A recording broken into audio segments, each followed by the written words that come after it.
Subalit ang bunga ng Espiritu ay pag-ibig, kagalakan, kapayapaan, pagtitiyaga, kabaitan, kabutihan, katapatan, kahinahunan, at pagpipigil sa sarili. Walang batas laban sa mga ganito. Isang araw, bumisita si Joan sa hardin ng kanyang lola. Napansin niya na may mga puno na luntian ang mga dahon, ngunit walang bunga.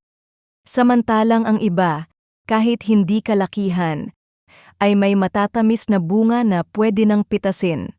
Ngumiti ang lola at sinabi sa kanya na, ang tunay na sukatan ng puno ay hindi kung gaano ito kataas, kundi kung ito ba ay namumunga. Ganon din ang itinuro ni Pablo tungkol sa ating buhay kay Kristo.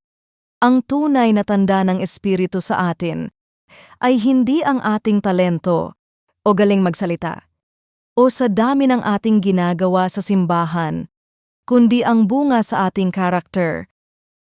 Karakter na kawangis ni Kristo, pag-ibig, kagalakan, kapayapaan, pagtitiyaga, kabutihan, katapatan, kahinahunan, at pagpipigil sa sarili.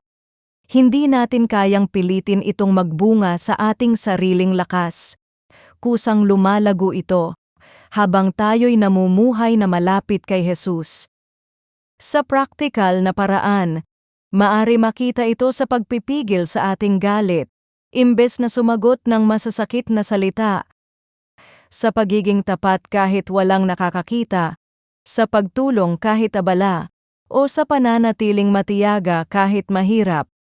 Sa mga simpleng desisyong ito, nakikita na kumikilos ang banal na espiritu sa ating puso. Hindi natin kailangang magmukhang banal. Sa halip, manatili tayong nakakapit kay Kristo sa araw-araw, sa pamamagitan ng pagbabasa ng kanyang salita, panalangin ng may katapatan, at pagsunod sa paggabay ng banal na espiritu. Ang bunga ay dahan-dahang lumalago, ngunit pag ito ay lumago at lumitaw ay hindi tayo ang tinuturo, kundi ang pinagmulan ng buhay. Alin sa mga bunga ng Espiritu ang pinalalago ng Diyos sa iyo ngayon? At paano ka makikipagtulungan sa Kanya sa prosesong ito?